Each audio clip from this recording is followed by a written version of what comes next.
Kementerian BUMN kan itu sudah sebagian besar diambil oleh Danantara. Nah, sehingga tinggal fungsinya dari Kementerian BUMN itu adalah regulator, pemegang saham seri A, dan menyetujui RPP. Nah, sehingga dengan pertimbangan-pertimbangan itu ada kemudian keinginan untuk menurunkan status dari kementerian menjadi badan. Nah, itu yang kira-kira kemudian sedang dibahas sekarang. Nanti kita lihat aja hasil pembahasan.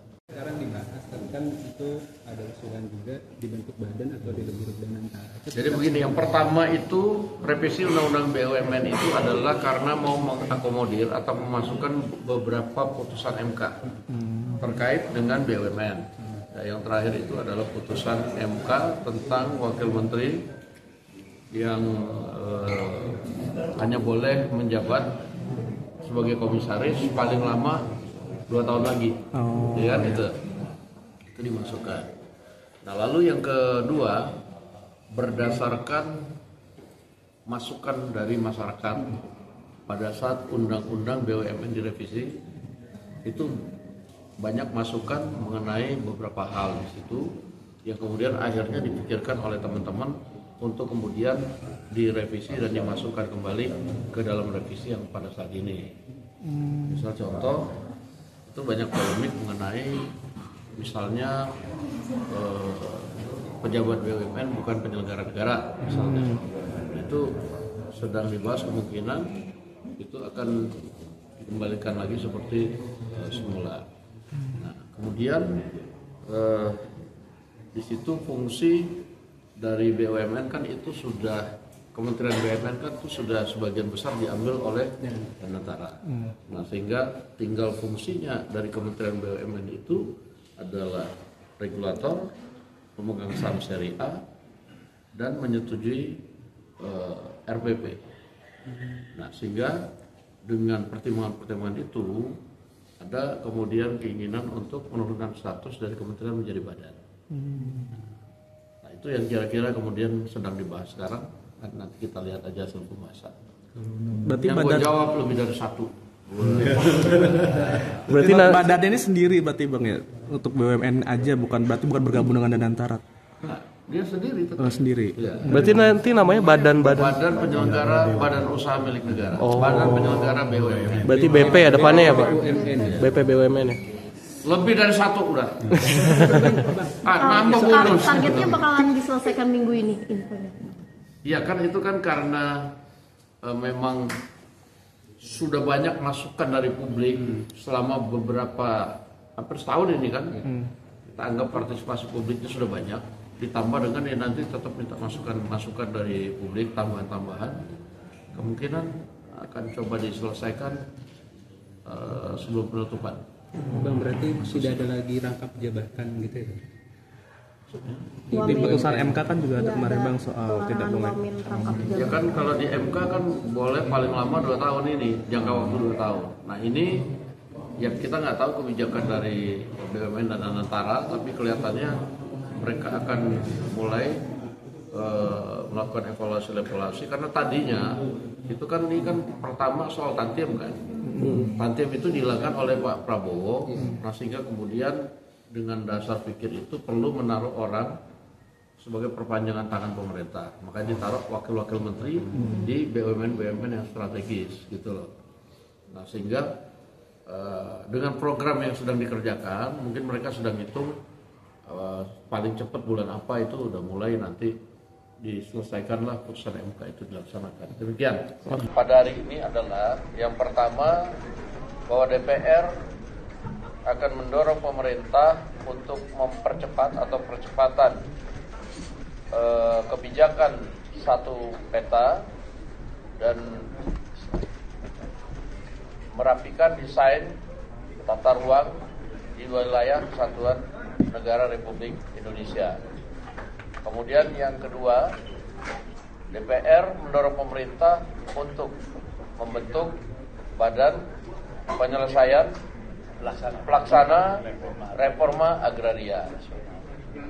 Kemudian yang ketiga, DPR akan membentuk pansus penyelesaian konflik agraria yang akan ditetapkan pada akhir masa persidangan pada tanggal 2 Oktober 2025. Itu aja. Terima kasih.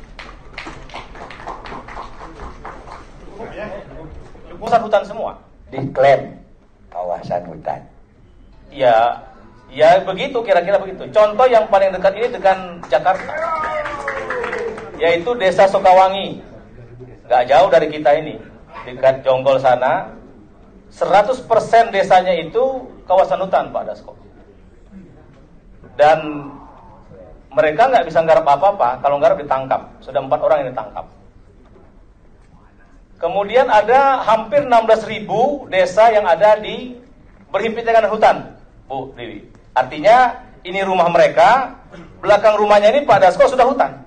Jadi mereka nggak bisa nggarap, bahkan untuk nyari lahan kuburan pun nggak bisa, Pak. Ini banyak laporan ke kami. Nah, oleh karena itu apa yang disampaikan oleh Bu Sekjen, saya kira senapas dengan kami. Dan yang paling memilukan kita, Bapak Ibu, pimpinan rapat, ada 2 desa sekarang di Bogor, di Kecamatan Sukamakmur, yaitu Desa Sukamulya dan Sukaharja, lagi dilelang, Pak Dasko. Desa ini berdiri tahun 1930 sebelum merdeka. Tapi ketika tahun 80 ada salah satu perusahaan Gunung Makmur apa itu mengagunkan tanah ke bank. Ini kredit macet, ternyata tanah itu tanah desa. Dan sekarang sedang dipasang pelangnya. Saya kira ini DPR bersama pemerintah harus ambil sikap, Pak Dasko. Tidak boleh di negeri ini yang 80 tahun Indonesia merdeka ada desa yang dilelang, Pak. Sekali lagi mereka ikut pemilu, ada KTP-nya dan ada dana desanya, Pak Dasko. Jadi dari 680 triliun 10 tahun dana desa itu mereka juga dapat kucuran. Nah, memang yang jadi kendala besar dari hampir 20.000 desa, tapi kalau Pak Agus tadi 25.000 desa, itu bisa kita verifikasi lagi, Pak Agus ya. Yang jadi hambatan sekarang, sebagian besar yang di kawasan hutan tadi menjadi desa tertinggal, Pak Dasko. Kenapa? Listrik nggak bisa masuk. Karena PLN nggak berani masuk, karena itu kawasan hutan. Ada di Kabupaten Tanah Laut di Kalimantan Selatan, sampai hari ini nggak punya jalan, Pak. 2 desa. Kenapa? Dari jalan raya ke menuju desa itu, ini Pak, ini kawasan hutan, tidak boleh dibangun. APBD nggak berani masuk, tadi kata Pak Nusron takut dianggap korupsi. APBN juga nggak berani masuk. Nah, termasuk di Lampung tuh, di Pesawaran, Pak, di PTPN 7, ada berapa desa sampai sekarang tidak punya jalan desa. Kenapa? Masuk kawasan PTPN. APBD nggak bisa masuk, APBN nggak bisa masuk. Itu di Lampung, di Pesawaran. Ya. Nah, jadi oleh karena itu, menurut kami agenda hari ini yang diinisiasi oleh Prof. Dasko, saya kira sangat strategis. Kita selesaikan secara komprehensif ini. Dan kami laporkan Pak Pimpinan DPR bahwa kami tanggal 16 September kemarin, semua sudah kami paparkan karena kami diundang oleh Komisi 5 untuk rapat kerja khusus membahas desa dalam kawasan hutan. Nah, ini ada kesimpulan rapatnya. Kesimpulan rapatnya itu sepakat Komisi 5 dan Kementerian Desa itu untuk mengeluarkan semua desa yang dalam kawasan hutan itu dikeluarkan dari kawasan hutan, Pak. Karena mereka tidak bisa bersertifikat. Contoh, saya pernah ke Desa Tepian Langsat 8 jam dari Samarinda, saya nginap di situ. Sebelum Indonesia Merdeka sudah ada kampung itu, tapi sampai sekarang mereka tidak bisa melakukan sertifikat. Semua di situ masih masuk kawasan hutan. Akhirnya listrik nggak bisa masuk, sinyal nggak ada.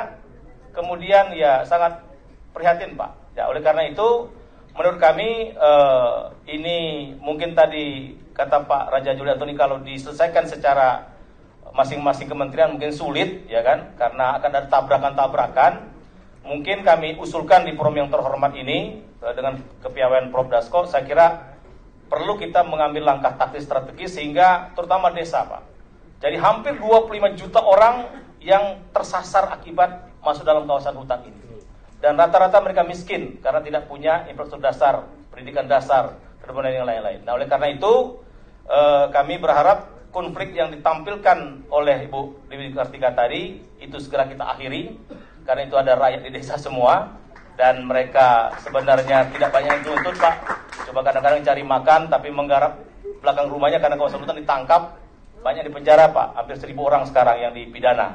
Nah, oleh karena itu sekali lagi kami sudah rapat dengan Komisi 5, kesimpulannya sudah jelas, mudah-mudahan ini bisa ditindaklanjuti oleh pimpinan DPR dan tentu oleh pemerintah, sehingga nanti akan ada payung hukum, ada produk hukum yang bisa menyelesaikan semua persoalan tentang desa dalam kawasan hutan. Saya kira itu dari kami, Pak.